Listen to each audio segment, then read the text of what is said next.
नमस्कार, आप देख रहे हैं 18 ऑफ स्वदेश। ये खास प्रोग्राम हम आपके लिए लेके आए हैं, ग्रो विद यू ग्रो। जी हाँ, यूग्रो कैपिटल, अगर आप बाजार को बहुत पैनी नज़र से देखते हैं, यूग्रो कैपिटल का स्टॉक ही बहुत अच्छा कर रहा है। इसमें बड़े दिग्गज इन्वेस्टर्स का पार्टिसिपेशन है। कंपनी, अगर आप कुछ पास्ट इनके क्वार्टरली रिजल्ट्स देखिए तो काफ़ी तेज़ी से उभर के आ रही है, अपने नंबर्स बहुत इंप्रूव कर रहे हैं। ऐसा बिजनेस मॉडल में क्या बदलाव हो रहा है, किस तरह के एरिया में ये काम करते हैं और कितनी यूनिक बिजनेस मॉडल है, इस सब के बारे में बातचीत करने के लिए हमारे साथ मिस्टर सचिन नाथ जी हैं, कंपनी के मैनेजमेंट। सचिन जी, बहुत बहुत शुक्रिया, बहुत बहुत धन्यवाद हमसे बात करने के लिए 18 ऑफ स्वदेश पे। मैं सबको अपनी टीम में हमेशा बोलता हूँ कि यूग्रो कैपिटल एकदम स्वदेश की टारगेट ऑडियंस के साथ बहुत मेल खाती है। जैसा कि आप हमेशा कहते हैं कि असली भारत हमारे छोटे शहरों में और गाँव देहात से लेके नॉन मेट्रोज में रहता है, और आप उस भारत को एकदम केटर करते हैं। इससे पहले कि मैं यूग्रो कैपिटल के बिजनेस मॉडल पे बात करें और डिटेल में, थोड़ी सी आपकी जर्नी और यूग्रो कैपिटल का जन्म कैसे हुआ, आपने क्या सोच के आप एक फाइनेंशियल सर्विसेज के बहुत सीनियर एग्जीक्यूटिव होने के बाद एक एंटरप्रेन्योर का रोल लिया? धन्यवाद अजय जी। एक्चुअली ईटी स्वदेश मेरे लिए बहुत ही प्रिय है, बिकॉज हमारी इंडस्ट्री में छोटे शहर से आके फाइनेंशियल सर्विसेज बिजनेस बिल्ड करना बहुत ही रेयर है। तो मैं तो बनारसी हूँ, जन्म से मैं पला बड़ा वहाँ पे। तो जो एक छोटे शहर, छोटे बिजनेस और उसकी जो समस्या है, मेरा ऐसा मानना है कि हम जो लोग बड़े शहरों से आते हैं, विदेशों में पढ़ते हैं और करते हैं, उनके लिए समटाइम थोड़ा डिफ़िकल्ट होता है समझना। तो इसलिए आप स्वदेश, उसके ऑडियंस और मैं बहुत आपस में कोरिलेट करते हैं।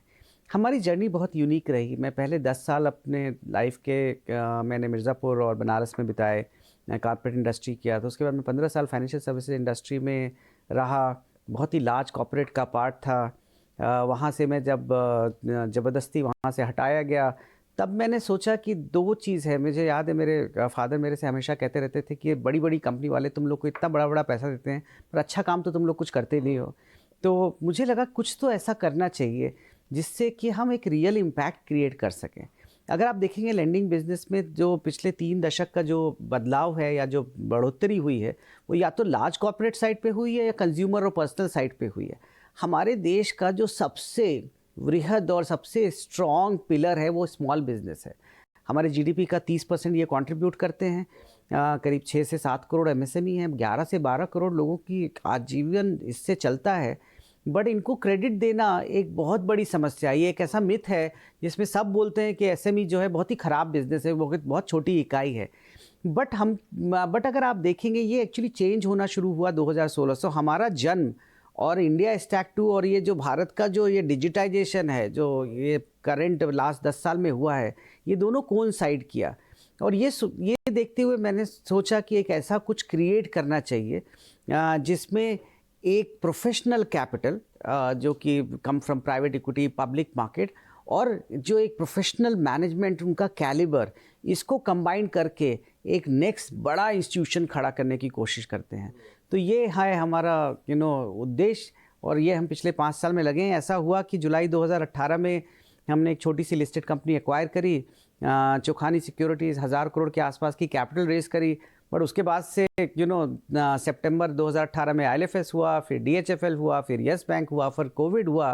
बट हम अपने उद्देश्य से हटे नहीं, और इसीलिए पिछले विगत 5 वर्षों में, जिसमें 2-2.5 साल नुकसान भी हुए, फिर भी हम 6000 करोड़ पे हैं। इस साल हम 10,000 करोड़ पे पहुंचेंगे। और अब आई थिंक सो ये कॉम्बिनेशन ऑफ ये डेटा, टेक, पीपल और ये ग्रोइंग एमएसएमई का फॉर्मलाइजेशन, मुझको लगता है एक नया इंस्टीट्यूशन खड़ा जरूर होगा। डेफिनेटली करेगा, हमारी सबकी शुभकामनाएं हैं आपके साथ। आपने एक बहुत इंपॉर्टेंट बात बोली, मैंने टीम खड़ी की। मैं हमेशा टेक्नोलॉजी तो खैर ऑफकोर्स हम बात करते ही हैं, आप जैसी कंपनी बिना टेक्नोलॉजी के बनी नहीं सकती और सक्सेसफुल भी नहीं हो सकती है। लेकिन एक सही टीम का बहुत महत्व होता है, क्योंकि इसमें रिस्क है, इसमें कलेक्शंस हैं, इसमें दुनिया भर के रोल्स प्ले होते हैं। तो मैं आपकी टीम की आपने चुनाव कैसे किया, इसके बारे में भी थोड़ा बातचीत करना चाहूँगा, और कितना महत्व आप देते हैं अलग अलग रोल्स पे एक्सपर्ट लोग डालने के लिए। फाइनेंशियल सर्विसेज के जो प्रोफेशनल होते हैं वो मोस्ट टैलेंटेड होते हैं, बहुत ही ब्राइट होते हैं। बट उनको भी फील ऑफ एंटरप्रेन्योरशिप कैसे आए, उसका ये प्लेटफॉर्म क्रिएट किया हमने। यहाँ हमने बोला कि इस कंपनी की ओनरशिप पब्लिक होगी और इसका जो रियल चलाने वाले होंगे वो ये टीम होंगे, जहाँ पे उनको ये फील होगा कि जो वो चाहते हैं, जो वो कर सकते हैं, वो यहाँ कर सकते हैं। ऐसा नहीं है कि कोई बहुत बड़ा उद्योगपति और उसका एक बच्चा जिसकी चाहे शायद आईक्यू अच्छी ना भी हो, बट क्योंकि वो उद्योगपति का बच्चा है इसलिए वो बताएगा कि इस इंटेलेक्चुअल प्रोफेशनल को क्या करना है। तो ये आप अपनी डेस्टिनी के खुद ही मालिक हों, इसका प्लेटफॉर्म क्रिएट किया। और एक बार आप ये फ्रेमवर्क क्रिएट कर देते हैं तो मानिए, मेरी बात आप मानेंगे, best of the people actually want to come and work with us, because पैसे की तो बहुत लिमिटेड यूटिलाइजेशन होती है अजय जी, लेकिन जो आप खुद करके जो उससे जो सेटिस्फैक्शन होता है और जो गौरव आप फील करते हैं ना, उसके लिए बहुत लोग काम करना क्रिएट कर रहे हैं उसका गर्व महसूस करना। आपने बहुत अच्छी बात कही। तो एक हमने बात की इसकी कि आपकी जर्नी की, और आपने समाज में एक आपने ज़रूरत महसूस की और अपना बिजनेस मॉडल उसके चारों तरफ बनाने की कोशिश की। अब आपके पास टॉप टीम आ गई है। अब हम आते हैं टेक्नोलॉजी की तरफ। क्यों आपके तरह के बिजनेस और आपके बिजनेस को टेक्नोलॉजी बहुत ज़्यादा एक बहुत बड़ा बूस्ट दे सकता है और स्केल पहुंचा सकता है, और आपने अपनी कंपनी में इसका कैसे इस्तेमाल करना शुरू कर दिया है? बिल्कुल ठीक है। देखिए, जब मैं आपको कह रहा था दो चीज़ में डिफ्रेंशिएट करना चाहिए। एक है डेटा, जिसको हम बोलते हैं data is the new oil of our economy, और दूसरा है टेक्नोलॉजी। दोनों में थोड़ा थोड़ा डिफरेंस है। डेटा है जो कि दिमाग है, जिसके बेसिस पे हम हाँ या ना बोलते हैं। टेक्नोलॉजी जो कि आपको ईज़ ऑफ डूइंग बिजनेस करता है। सब लोग टेक्नोलॉजी यूज़ करेंगे, खाली लैग इफेक्ट से। बड़े से बड़ा बैंक और छोटे से छोटा फिनटेक टेक्नोलॉजी यूज़ करता है, बट डेटा को यूज़ करके किसी को हाँ या ना बोलना एक रियल साइंस है। हमने इन दोनों पे बहुत इन्वेस्टमेंट किया। 275 से ज़्यादा brightest mind of India actually हमारी डेटा प्लस टेक टीम में काम करते हैं। आपको ध्यान होगा कि 2008 से पहले सिबिल स्कोर और उसका क्या मतलब है किसी को नहीं पता था, लेकिन कुछ कंपनी जैसे बजाज फाइनेंस एंड अदर, इन्होंने सिबिल स्कोर को लेके कंज्यूमर फाइनेंस बिजनेस को इतना एक्सप्लोड किया, बिकॉज सबको पता लग गया कि अगर आपका 700 से ज़्यादा अच्छा सिबिल स्कोर है तो आप अच्छे कस्टमर हैं, राइट। यही चीज़ 2016 डीमॉन और जीएसटी के बाद, जो जनरली लोग पसंद नहीं करते हैं बट इसका बिजनेस इम्पैक्ट बहुत ही सीरियस है, इसको आने के बाद एक कस्टमर कैसा कर रहा है और कैसा कर सकता है ये डेटा ही बता देता है। आज हम करीब 50 से 55 हज़ार कस्टमर लैंड कर चुके हैं एसएमई फाइनेंसिंग में। ना हम किसी की बैलेंस शीट मांगते हैं, ना किसी का इनकम टैक्स रिटर्न मांगते हैं, ना इनका कोई चीज़ मांगते हैं। हम उनका सिर्फ जीएसटी लेते हैं, उनका बैंकिंग डेटा लेते हैं और ब्यूरो लेते हैं, और 15 से 20 मिनट में हम हाँ या ना बोल देते हैं। आज भी हम 100 में से 70 को ना बोलते हैं, लेकिन लोग पसंद करते हैं क्योंकि हम हाँ या ना बोलते हैं, हम लोगों को परेशान नहीं करते। सो ये है जो कि चेंज करेगा कि ये जो डेटा की पावर है और टेक्नोलॉजी का जो एफिशिएंसी है, इसको कंबाइन करके आप एक बहुत बड़ा स्केलेबल और बहुत ही रेजिलिएंट बिजनेस बना सकते हैं। जी, ये तो आपने बात की एग्जीक्यूशन की, आपने कैसे टेक्नोलॉजी और ये जो एक क्रांतिकारी बदलाव आया इकोसिस्टम में रेगुलेटरी साइड से, इसके बारे में बात की। अब इसके असर की बात करते हैं। मैं आपसे थोड़ा जानना चाहूँगा, और ये मैं थोड़ा, हमारे बिजनेस चैनल के व्यूअर्स ज़्यादातर निवेशक होते हैं, कि इसका जब असर देखने को मिलेगा, जो आपने जिससे एक बॉल रोलिंग हो गई, एक मशीन चालू हो गई है, इसका 3-4 साल में स्केल आपका कितना बड़ा हो सकता है? कितनी साइज ऑफ द अपॉर्चुनिटी की हम बात कर रहे हैं यहाँ पे? बिल्कुल, आपके निवेशक और हमारे एग्जिस्टिंग शेयर होल्डर, अल्टीमेटली तो ये इंस्टीट्यूशन हम खड़ा कर रहे हैं, बट हम खड़ा किसके लिए कर रहे हैं? हमारे शेयर होल्डर्स के लिए। बिकॉज फाइनली लेंडिंग बिजनेस में हमको हर समय कैपिटल चाहिए होती है, हर साल, 1.5 साल, 2 साल के बाद। इसका मतलब है कि हमारे निवेशक और हमारे शेयर होल्डर, उनको बेनिफिट मिलना चाहिए। लेंडिंग बिजनेस में और क्रेडिट बिजनेस में वैल्यू क्रिएशन जो है वो फंक्शन है 2-3 चीज़ों की, ग्रोथ रेट और रिटर्न ऑन इक्विटी। इनका कॉम्बिनेशन, रिटर्न ऑन इक्विटी में क्रेडिट कॉस्ट उसमें इंक्लूडेड है। हमने जिस तरह से बिज़नेस को डिज़ाइन किया है, एक तो साइज़ ऑफ द मार्केट जिसमें हम ऑपरेट कर रहे हैं वो बहुत ही विशालकाय है। आप इसमें 2 लाख, 3 लाख, 5 लाख करोड़ की भी कंपनी बना सकते हैं, उसमें कोई संदेह नहीं है ना। जो ये है, उस ग्रोथ के साथ आप क्रेडिट कॉस्ट कैसे कंट्रोल करें और रिटर्न ऑफ इक्विटी, उसका सिंपल तरीका है कि आप कंसिस्टेंट बेसिस पे अच्छी क्रेडिट परफॉर्मेंस डिलीवर करें। और वो फंक्शन है कि आप डेटा को कैसे यूज़ करते हैं और आप कैसे कंजर्वेटिज्म बिल्ड करते हैं to attain our growth rate. हमने पिछले 3 साल में ये दिखाया है, जहाँ पे अब हम कंसिस्टेंट ग्रोथ कर रहे हैं एयूएम में, कंसिस्टेंटली हम प्रॉफिट अपना डबल कर रहे हैं हर साल, और हमारी कॉस्ट ऑफ बोरोइंग नीचे आ रही है।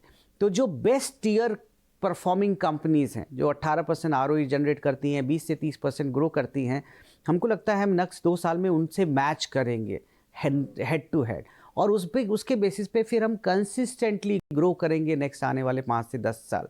एंड उसके बाद मुझको जरूर लगता है कि शेयर होल्डर हमको पसंद करेंगे। बिल्कुल, इनफैक्ट शेयर होल्डर से याद आया कि अभी अगर हम 2-3 महीने का न्यूज़ फ्लो देखें तो बहुत ही हाई क्वालिटी इन्वेस्टर्स, चाहे वो HNI इन्वेस्टर्स इंडियन इकोसिस्टम के हों या वो विदेशी इकोसिस्टम में sustainable capital, sovereign wealth fund quality के इन्वेस्टर्स आपकी कंपनी में आ रहे हैं, तो उसके लिए शुभकामनाएं।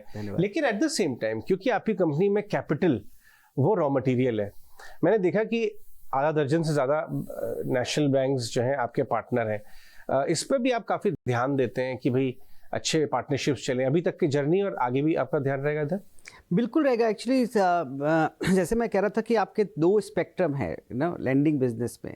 बैंक का फ़ायदा क्या होता है, आप जाके जब 25 लाख रुपए का FD करते हैं बैंक से तो नहीं पूछते कि वो लैंड कहाँ करेगा। हमारे तो हर लेंडर हमसे पूछते हैं कि आप लैंड कहाँ करोगे। तो हम कितना भी फ्रंट एंड इनोवेशन कर लें ऑन द एसेट साइड, लेकिन हम और जो प्रोवाइडर ऑफ कैपिटल है उनका तो आपको सपोर्ट चाहिए ही चाहिए। और ये कंस्ट्रेंट NBFC के लिए एवर परवेसिव है। लास्ट 2 से 3 डिकेड आप किसी भी NBFC से बात करेंगे, उनका सबका होगा यार बैंक से पैसे नहीं मिलते या बहुत मुश्किल से मिलते हैं। 2020 के बाद एक बहुत ही बड़ा बदलाव आया हमारे देश में, और ये हर क्राइसिस एक नया बदलाव लाती है। जब DHFL की क्राइसिस हुई तो RBI एक नया रेगुलेशन को लेंडिंग पे लेके आई, जहां RBI ने बोला कि भाई अब ये बैंक और NBFC की शादी कराएंगे, क्योंकि ये दोनों साथ काम नहीं करेंगे और साथ घर नहीं चलाएंगे तो अल्टीमेटली बच्चों को खाना नहीं मिलेगा। तो ये जब ये शादी हुई, उसका मतलब ये था कि अब NBFC को अपनी बैलेंस शीट पे बोरो करने की ज़रूरत नहीं, वो एक बैंक के साथ पार्टनरशिप करके एंड कस्टमर को फंड कर सकती है। आपको जानकर खुशी होगी कि आज हम इस देश के सबसे बड़े बैंक्स में से कम 7 या 8 के साथ बहुत बड़ी हमारी पार्टनरशिप है। इसका मतलब है कि लाइबिलिटी का जो कंस्ट्रेंट है ना, उसको हमने खत्म कर दिया है।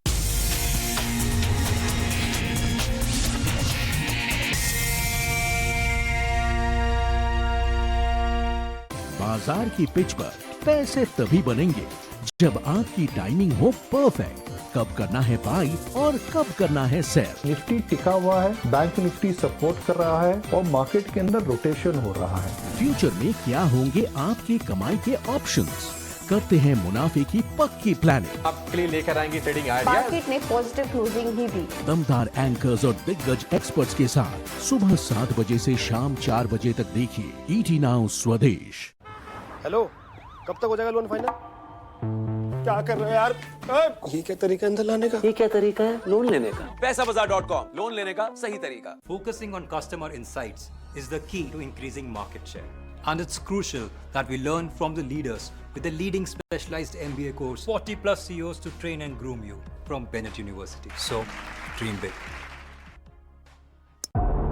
उठाओ वो सवाल जो दबा दिए गए, पूछो वो बात जो छुपा दी गई, सिस्कियों का हिसाब मांगो। जो जिम्मेदार हैं उनसे अपना आज, अपना कल मांगो, इससे पहले कि चुप्पियां सब राख कर दें। पूछ लीजिए सवाल पब्लिक का नाविका कुमार के साथ टाइम्स नाउ नव भारत पर।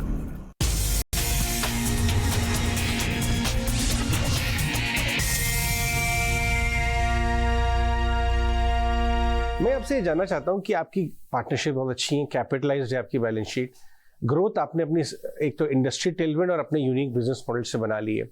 मैं आपसे ये जानना चाहता हूँ, क्योंकि अभी कंपनी हाई ग्रोथ फेज में है, प्रॉफिटेबिलिटी पे क्या आउटलुक है? मुनाफा की विजिबिलिटी कैसी दिख रही है आगे? जैसे जैसे स्केल आएगा तो मुनाफा कैसा चलेगा, और आप खुद एज मैनेजमेंट कितना कॉन्शियस हैं प्रॉफिटेबिलिटी को लेके?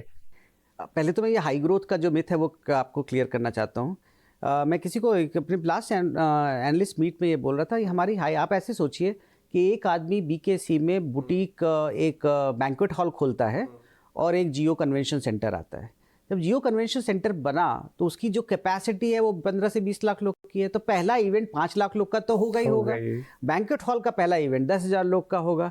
तो हमने बनाया ही जियो जैसा कन्वेंशन सेंटर, तो इतनी कैपेसिटी क्रिएट की हमने पहले 3 साल पे, वो कैपेसिटी की डिलीवरी हो रही है। ऐसा हम कोई हाई या लो ग्रोथ नहीं कर रहे हैं, राइट? तो हम बहुत कॉन्शियस हैं कि हमको अपनी ग्रोथ मेंटेन करनी है और हमको अपनी प्रॉफिटेबिलिटी डबल करनी है, जो कि अब दिख रहा है, जिससे कि हम जब चाहें तब पैसा कैपिटल मार्केट से ले सकें अपनी ग्रोथ को मेंटेन करने के लिए। ये बताइए सचिन जी कि आपकी टेक्नोलॉजी बैकबोन है कंपनी की, और अब तो फ्रंट एंड भी टेक्नोलॉजी कंप्लीटली है, लेकिन फिजिकल प्रेजेंस की बात करें, जैसे कि देश हमारा छोटे शहरों में और छोटे गांवों तक कस्बों में, अगले 2-3 साल में आपका फुटप्रिंट कहाँ कहाँ पे देखा जाएगा, इस पे क्या आपकी स्ट्रेटेजी है? सो देखिए, हम ये कहते हैं कि हम डेटा ड्रिवन हैं क्रेडिट डिसीजनिंग के लिए, हम टेक्नोलॉजी ड्रिवन है for ease of business, but ये फिजिकल फुटप्रिंट एलिमिनेट नहीं करता, वो आपको चाहिए ही चाहिए।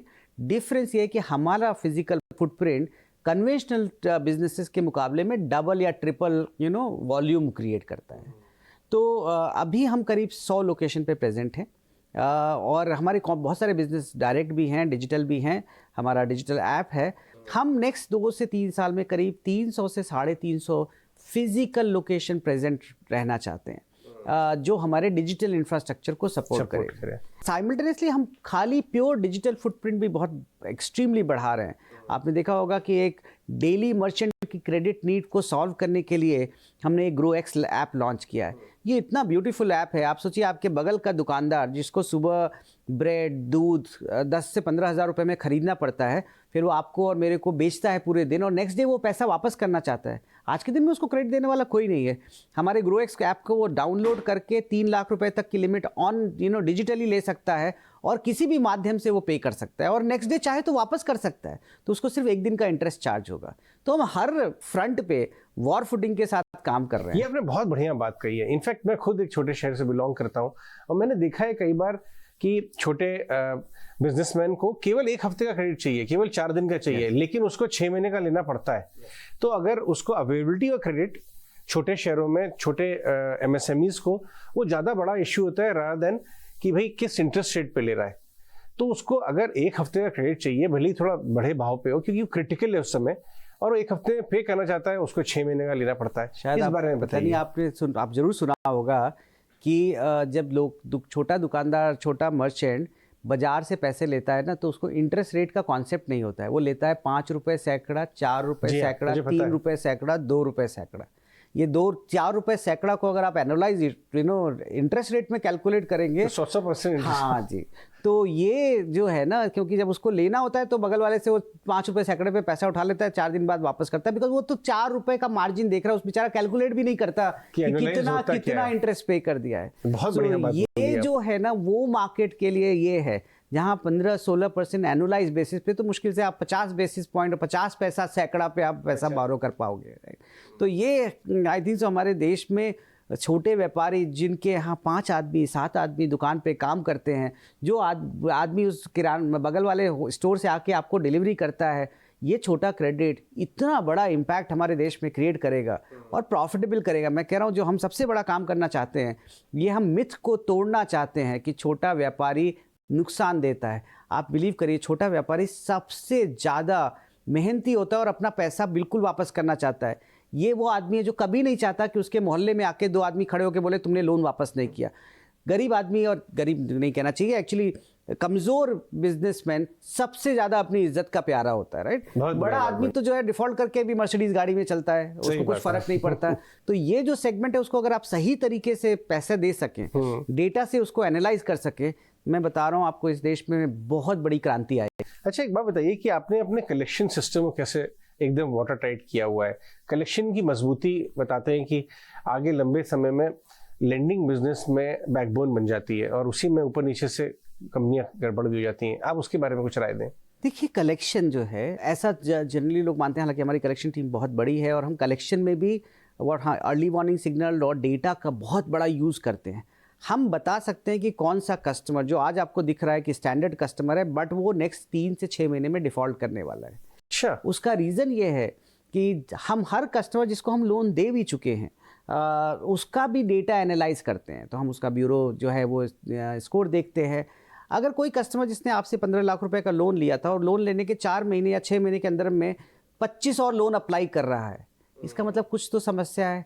तो इमीडिएटली हमारा कलेक्शन उससे जो है वो अलर्ट होता है और उससे जाके बात करता है कि आपकी क्या प्रॉब्लम है, क्यों ऐसा कर रहे हैं आप, तो इसके लिए क्या तो सबसे बड़ा कलेक्शन का जो की है इसकी कस्टमर को जाके आप एडवाइस करिए, उसको समझाइए कि उसको कैसे बिजनेस चलाना है। सेकेंड है कि आपका कस्टमर सेगमेंट क्या है। हमारा कस्टमर सेगमेंट जो है वो हम करते हैं वो बिज़नेस जिनका कोई विंटेज है, जिन्होंने बिज़नेस थोड़े दिन चलाया हुआ है। 100% कलेक्शन हम बैंक अकाउंट के थ्रू करते हैं। और थर्ड, हमारा ये बिलीव है कि कलेक्शन भी फिजिकल रिक्वायर्ड होता है। हम ऐसा नहीं कि आउटसोर्स एजेंसी करते हैं, हम किसी पास डंडा लेके खड़े हो जाते हैं, बट जैसे ही हमको लगता है कि कस्टमर एक स्ट्रेस पे है, हमारी टीम इमीडिएटली जाके उनसे बात करती है। And last but not least, हमेशा ऐसा होता है कि 1 से 2% कस्टमर जिनका इंटेंट ही खराब होता है, पैसा है पर देना नहीं चाहते हैं, उसके लिए हमने बहुत स्ट्रॉन्ग लीगल मशीनरी बिल्ड कर रखी है। ओके, तो ये आपने एक तरह 360 डिग्री बिजनेस मॉडल बिल्ड कर लिया है। अब बिजनेस मॉडल तो बिल्ड हो गया, साइज दी अपॉर्चुनिटी है, सारी चीज़ें इन प्लेस बैठ रही हैं, उतार चढ़ाव इकोनॉमिक्स में होने के बावजूद भी। अगर आप थोड़ा आगे का रोड मैप शेयर करें कि भाई मैनेजमेंट का भी स्ट्रेटेजिक इंटेंट नेक्स्ट 3 से 5 साल के रोड मैप्स क्या, कुछ ऐसे माइलस्टोन जिसकी तरफ आप बढ़ रहे हैं, उसके बाद अगर आप शेयर कर सकें। बिल्कुल, मैं चाहता हूं कि आज से 6 से 7-8 साल बाद आप और हम बैठे हों, मैंने अपने लाइफ का ऑब्जेक्टिव अचीव कर लिया हो, ये यूग्रो का नाम आप जो सारे बड़े इंस्टीट्यूशन हैं इस इंडस्ट्री के उसके साथ ले रहे हो। क्या बात है। तो ये तो मेरा ऑब्जेक्टिव है, और मैं अच्छा सा रिटायरमेंट लेके अब बनारस जाके घाट पे बैठ के पूजा पाठ कर रहा हूँ, और मेरी मैनेजमेंट टीम इस कंपनी को आगे चलाए। तो ये हमारा ऑब्जेक्टिव है। इसको अचीव करने के लिए इसको हर साल को हमको ब्रेक करना पड़ता है। आप ऐसे देखें कि हमने मार्च 2023 में 6,000 करोड़ का डिस्बर्समेंट किया था। इस साल हम चाहते हैं कि हम वही 600 करोड़ का हमने डिस्बर्समेंट किया था, इस पूरे साल हम वो 600 करोड़ पर मंथ करना चाहते हैं।